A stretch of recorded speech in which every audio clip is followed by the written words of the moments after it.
새벽 아침 만나를 함께 양식을 나누고 함께 말씀을 듣는 시간 하나님께 감사드립니다. 이 시간 말씀의 만나를 통해서 여러분에게 확증되는 시간 되시기를 주님의 이름으로 축복합니다. 고난을 겪는 그리스도인 모두는 두 부류의 사람을 보게 됩니다. 한 사람은 난 정말 망했어. 아니 하나님이 살아계시면 나에게 이러한 고난을 주셔도 되는 거야 라고 불평하고 불만을 가지고 그 자리에서 눈물을 흘리며 땅을 치는 사람이 있는 반면에 또 한 사람은 그러한 모든 눈물을 닦고 다시 일어나서 나 혼자 버려진 것 같은 그 순간에도 이 고난은 하나님이 나에게 주신 기도 제목이야 라고 기도하는 사람이 있을 것입니다. 여러분은 어떤 부류의 사람입니까? 약 9년 전 전 전자의 사람이었습니다. 12월 추운 겨울 전역하자마자 신학의 부름을 받고 이 길을 걸어오게 되면서 수많은 핍박과 박해를 받으면서 지금은 은혜지만 그때를 생각해보면 아마 그때만큼이나 가장 길었던 긴 밤이 없었을 겁니다. 여러분도 저와 같이 어둡고 긴 밤을 보내신 적 있으시죠? 그때 어떻게 하셨습니까? 시편은 이처럼 어떻게 기도하고 어떻게 울어야 될지 모르는 고난 속 성도들에게 주시는 하나님의 사랑 편지입니다. 사랑하는 내 딸아, 사랑하는 아들아, 나와 이렇게 대화하지 않을래? 라고 말하며 손 내밀어 주시는 소통의 책이 바로 시편입니다. 특별히 124편은 다시는 밤이 거치지 않을 것 같았던 그 긴 밤 속에서도 이 모든 여정이 지나고 나니까 하나님의 은혜가 아니었다면 내가 이 자리에 없었겠구나 라고 회상하고 기억하고 기도하며 감사로 고백을 드리는 시가 124편입니다. 혹시 이 말씀을 듣고 계시는 저와 여러분 중에 오늘 인생의 고난 가운데 계신 성도분 계실까요? 해결되지 않는 문제로 긴 밤을 보내고 계십니까? 신앙생활에 기쁨이 없고 왜 여기에 내가 부름을 받았는지 다시금 말씀 앞에 점검하지만 막막한 두려움 가운데 계십니까? 그렇다면 지금의 긴 밤에서 내 발의 등이요 내 길의 빛이 되시는 그때에 아니하셨더라면 이란 말씀으로 위로와 소망 되시기를 축복합니다. 아멘. 우리 1절부터 5절 함께 읽어볼까요? 시작. 이스라엘은 이제 말하기를 여호와께서 우리 편에 계시지 아니하셨더라면 우리가 어떻게 하였으랴. 사람들이 우리를 치러 일어날 때에 여호와께서 우리 편에 계시지 아니하셨더라면 그때 그들의 노여움이 우리에게 맹렬하여 우리를 산채로 삼켰을 것이며 그때 물이 우리를 휩쓸며 시내가 우리 영혼을 삼켰을 것이며 그때 넘치는 물이 우리 영혼을 삼켰을 것이라 할 것이로다. 아멘. 1절에서 5절은 저와 여러분을 인도하신 하나님에 대해 이스라엘이 이렇게 고백합니다. 여호와께서 우리 편에 계시지 아니하셨더라면 우리가 어떻게 여기까지 올 수 있겠습니까? 라고 이스라엘 백성들에게 선포해요.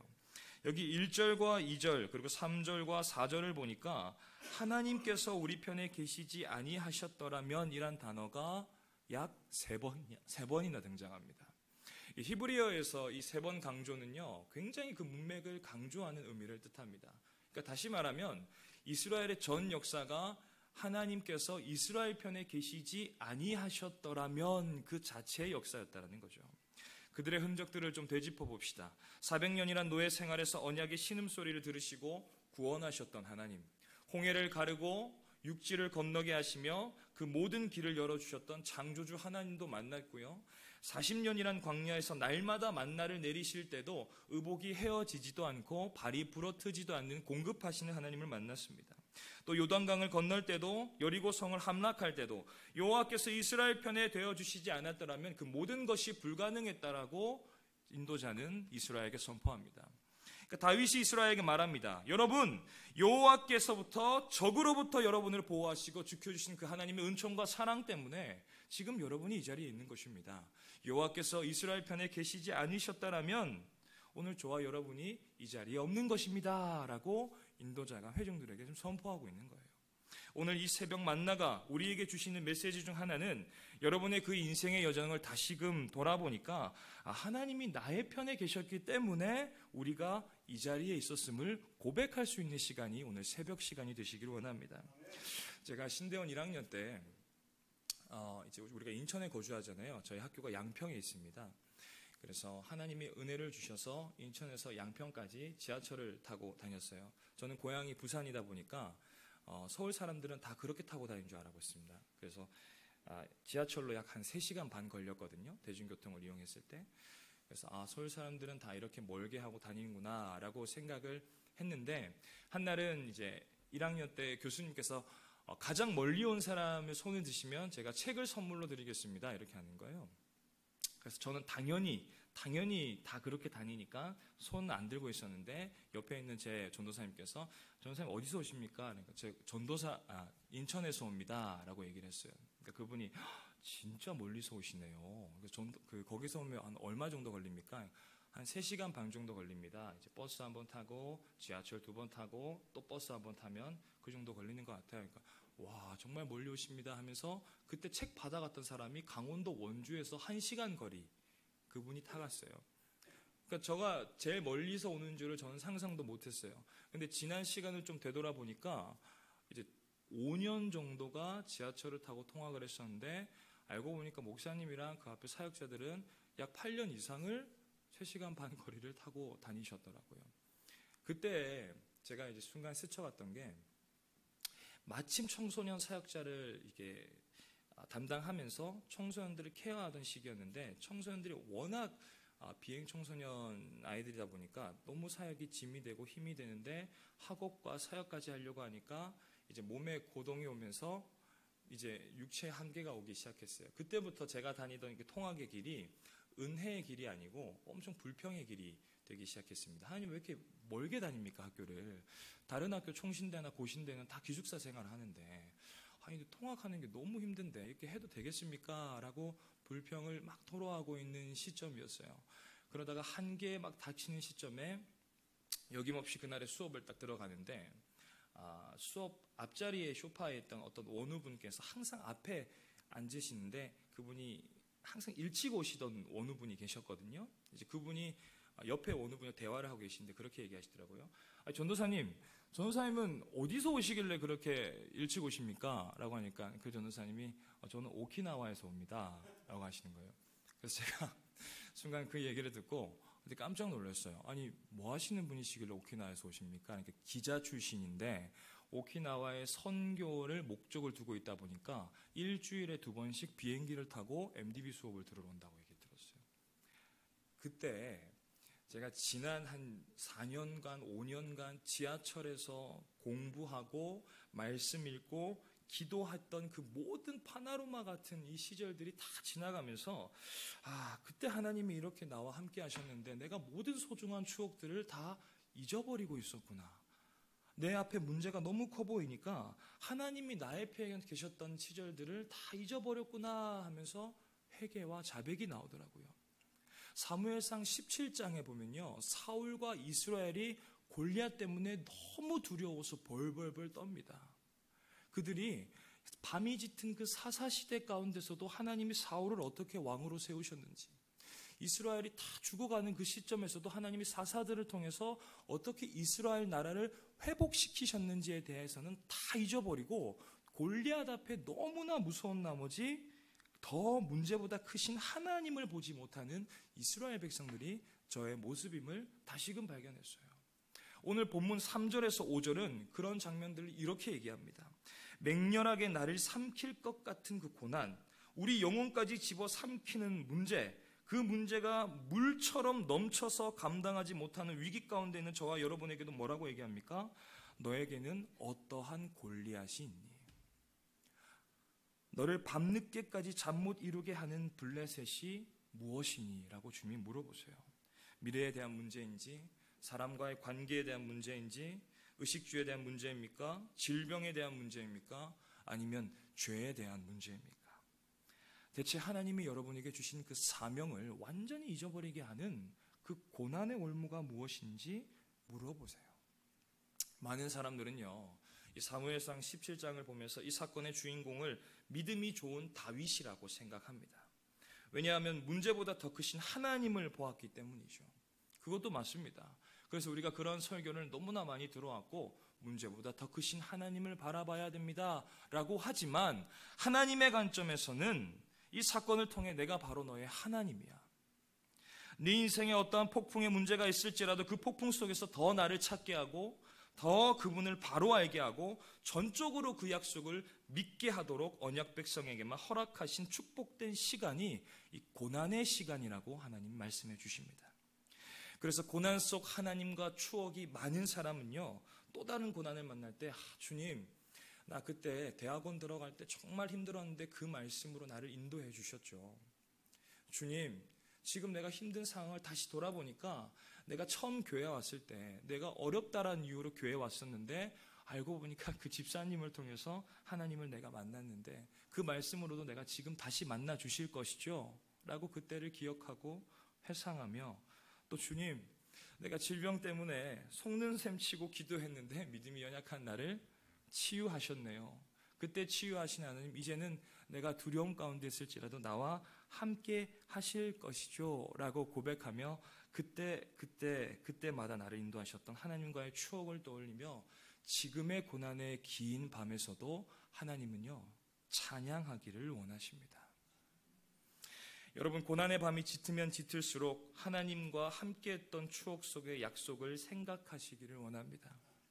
저도 목회자의 길을 올 때 빌립보서 4장 6절에서 7절 말씀을 저에게 응답 주셨어요. 혹시 잠깐 본문 말씀 띄워주시겠습니까? 빌립보서 4장 6절에서 7절입니다.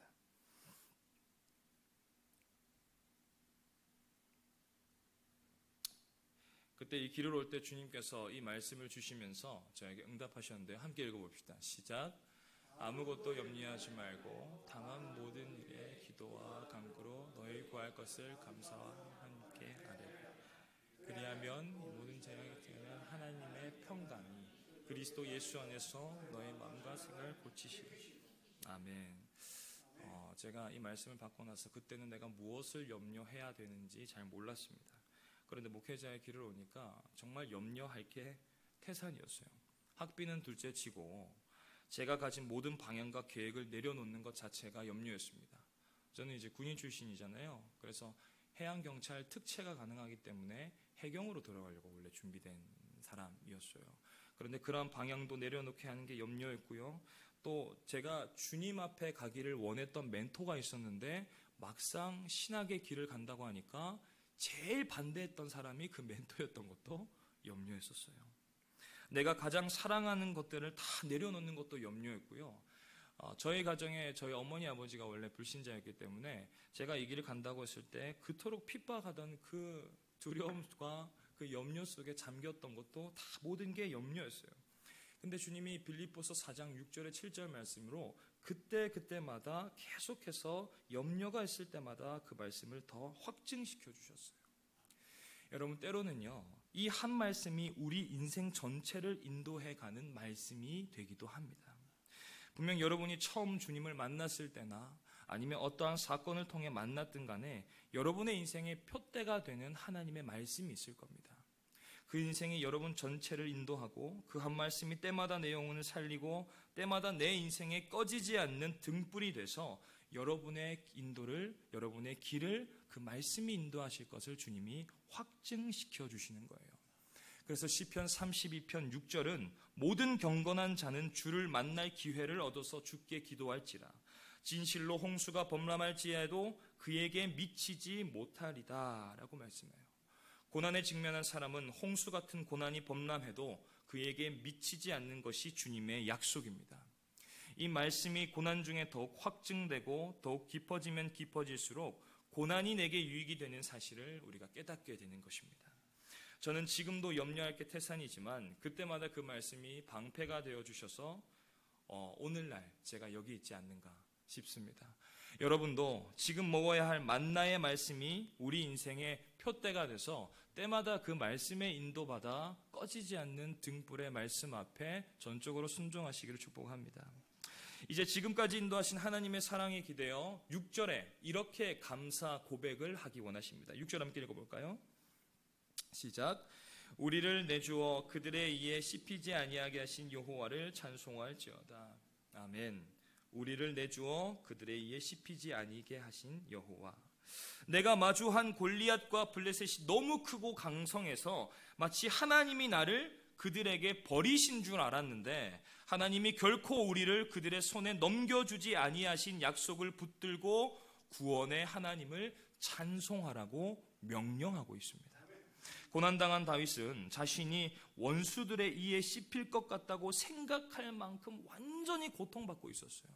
아니, 하나님, 사방이 우겨쌈을 당하고 낙심 가운데 있는데 내가 상황을 돌아보니까 완전히 내가 그 고난의 올무에 내 심정뿐만 아니라 나를 완전히 내어준 것 같은, 버림받은 것 같습니다. 그런데 오늘 뭐라고 합니까? 고난 중에서도 더욱 나를 지켜주시는 하나님을 알게 되니까 이 고난이 오히려 다윗을 성숙하게 하고 고난을 통해 주님의 율례를 배워가는 훈련된 시간임을 깨닫고 고백하는 말씀이 오늘 6절인 거예요. 그래서 고난 속 성도 여러분, 하나님의 자녀는 결코 망하지 않습니다. 아무리 큰 골리앗이 나를 삼킬 것 같아 보여도 약속을 붙드는 자는 결코 망하지가 않아요. 시편 34편 19편이 이렇게 얘기합니다. 의인은 고난이 많으나 여호와께서 그의 모든 고난에서 건지시는도다. 시편 119편 71편은 고난당한 것이 내게 유익이라 이로 말미암아 내가 주의 율례들을 배우게 되었나이다. 시편 119편 50편은요, 이 말씀은 나의 고난 중에 위로라, 주의 말씀이 나를 살리셨기 때문이다. 여러분, 고난 중에 우리가 유일하게 위로받을 수 있는 것은 하나님 말씀밖에 없습니다. 왜 그렇습니까? 시편 107편의 20절은 이렇게 얘기합니다. 저가 그 말씀을 보내어 고치시고 위경에서 그 말씀으로 건지시기 때문입니다. 여러분, 이게 하나님의 우리에게 행하신 일들입니다. 우리가 위경 가운데 있을 때 그냥 건지시 않고요, 말씀을 통해 우리의 삶의 흔적들을 다시금 돌아보게 하시고요, 우리의 삶의 인생들을 다시금 찾게 하셔서 말씀으로 우리의 평안이 없는 우리의 영혼을 고치시고 위경에서 건지신다고 약속하셨습니다. 히브리서 12장 6절은 이렇게 말합니다. 주께서 그 사랑하시는 자를 징계하시고 그가 받아들이신 아들마다 책찍질 하셨으니 8절은 징계는 다 받는 것이거늘 너희에게 없으면 사생자요 친아들이 아니라. 11절 함께 읽어볼까요? 11절 시작. 당시에는 즐거워 보이지 않고 슬퍼 보이나 후에 그로 말미암아 연단받는 자들은 의와 평강의 열매를 맺느니라. 그러니까 여러분, 고난이 없는 사람은 하나님의 아들이 아니라고 얘기하는 거예요. 세상 모든 사람이 고난을 받는 것 같지만 그리스도인들에게 있어서 고난은 기도 제목이고 하나님의 아들이란 사실을 입증하는 시간임을 여러분, 하나님 우리에게 고백하길 원하십니다. 그리고 7절에 계속해서 우리를 구원하신 하나님이 어떤 분이신지를 고백하게 됩니다. 7절 우리 한 목소리로 함께 읽어봅시다. 시작.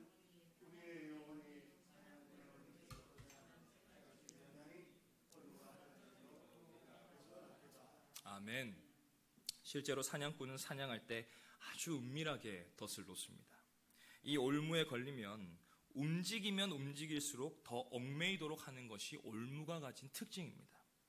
사냥꾼은 이 타겟을 두고 은밀하게 놓아 결코 올무에서 빠져나가지 못하도록 하는 게 사단의 전략과도 같다고 얘기합니다. 그래서 고난 속에 있는 성도들이 하나님을 찾고 기도할 수 있는 축복된 시간이지만 사단은 이것을 노리고 각종 올무의 유혹으로 고난이 고통으로, 고난이 저주로 보게 해서 더욱 하나님께 가까이 가지 못하게 하는 것이 사단의 전략이라는 거예요. 그러니까 여러분, 고난 중에 있을 때 사단이 나를 어떤 것으로 넘어뜨리는지 자세히 주의하고 깨어 있으셔야 합니다. 여러분, 우리가 고난이란 현장에 들어가게 되면 대체 이 긴 터널이 언제 끝날지 나를 옥죄어 오는 두려움을 마귀가 주는 거예요. 그래서 두려움이 올무가 되기도 하고요, 고난 때문에 하염없이 한탄하는 불평이 올무가 되기도 합니다.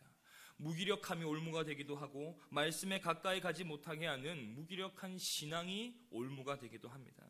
교회를 등져버리게 만드는 올무가 있고요, 또 이 사냥꾼의 은밀한 유혹 속에서 이 고난을 해결하려고, 예를 들면 물질이 없는 사람에게는 물질을 쫓아가게 만들어서 물질이 그 사람에게 올무가 되게 하고요, 사업을 쫓는 사람은 사업이 그 입술과 그 마음의 올무가 되기도 합니다. 형식적인 종교 생활을 잘하는 사람은 위선이 그 사람의 모든 신앙을 올무가 되게 해서 마귀의 올무에서 벗어나지 못하게 하는 게 사단의 전략이라는 거예요. 그러니까 우리가 고난에 닥쳤을 때 이러한 어떠한 우리가 올무 가운데 있었는지도 하나님의 말씀 가운데 고침받고 건짐받기를 원합니다. 다윗도 이 거대한 문제와 원수들 앞에서 올무가 된 새처럼 단단히 붙잡힌 것 같은 심정이라고 고백하고 있습니다. 그런데 오늘 본문을 좀 주의 깊게 살펴보니까요, 사냥꾼도 올무에 잡힌 새도 예상치 못한 놀라운 반전이 일어납니다. 여러분, 어떤 반전이 일어납니까? 7절에 올무가 어떻게 됐다고요? 끊어졌다라는 거예요. 끊어졌다라는 거예요. 저와 여러분을 결박하고 있던 올무가 끊어졌다라는 거예요. 이걸 원어로 보니까요, 완전히 박살났다, 완전히 산산조각났다라는 거예요. 나를 감싸고 있던 어떠한 올무든 간에 완전히 박살나고 끊어졌다. 그 올무를 끊으신 능력이 오늘 누구에게만 있다고 말합니까? 8절에 함께 읽어봅시다. 시작.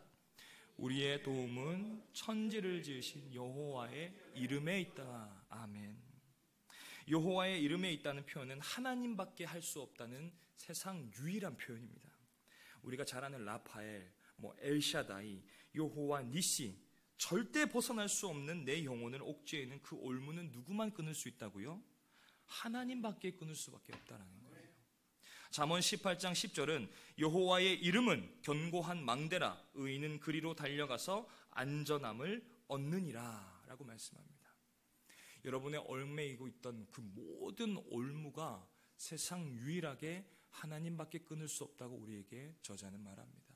여러분, 예레미야서에서는 이스라엘 백성들이 자기 죄 때문에 상처받고 부상을 입으니까 하나님이 뭐라고 말씀하시냐면 너희의 그 상처와 부상 입은 마음을 어디에 가서도 고침받을 수 없다고 얘기합니다.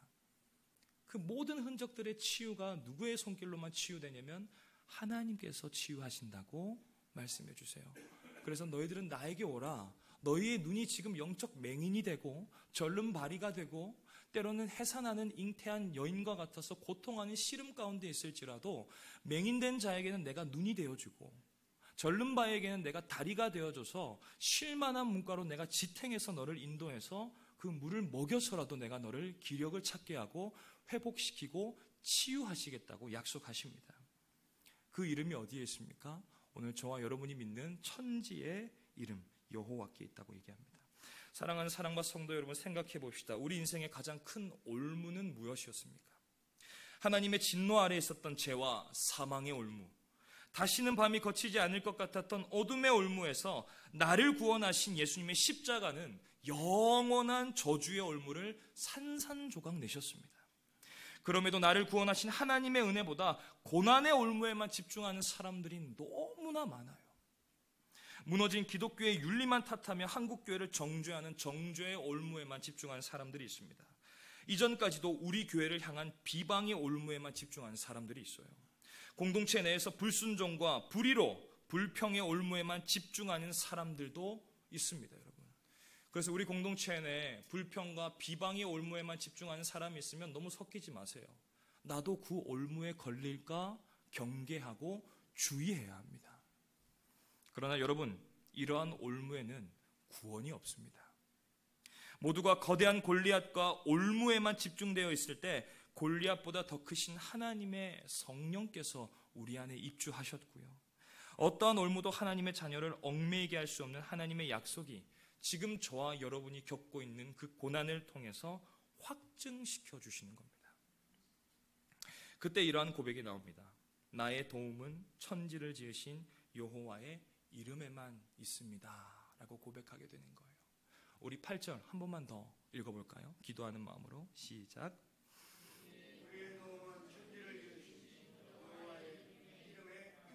아멘. 오직 우리를 구원하신 분은 하나님밖에 없음을 고백하시기 원합니다. 고린도후서 1장 3절은요, 여러분의 그 고난을 통해서 또 다른 고난 가운데 있는 자들에게 위로와 소망을 주는 자로 쓰임받게 한다고 하십니다. 한번 읽어볼까요? 시작. 우리의 모든 환난 중에서 우리로 하여금 하나님이 믿는 위로로서 모든 환난 중에 있는 자들을 능히 위로하게 하시는 이시로다. 아멘. 사랑하는 사랑받 가족 여러분, 우리 지금의 그 긴 밤에서 주님을 좀 더 깊게 만났으면 좋겠습니다.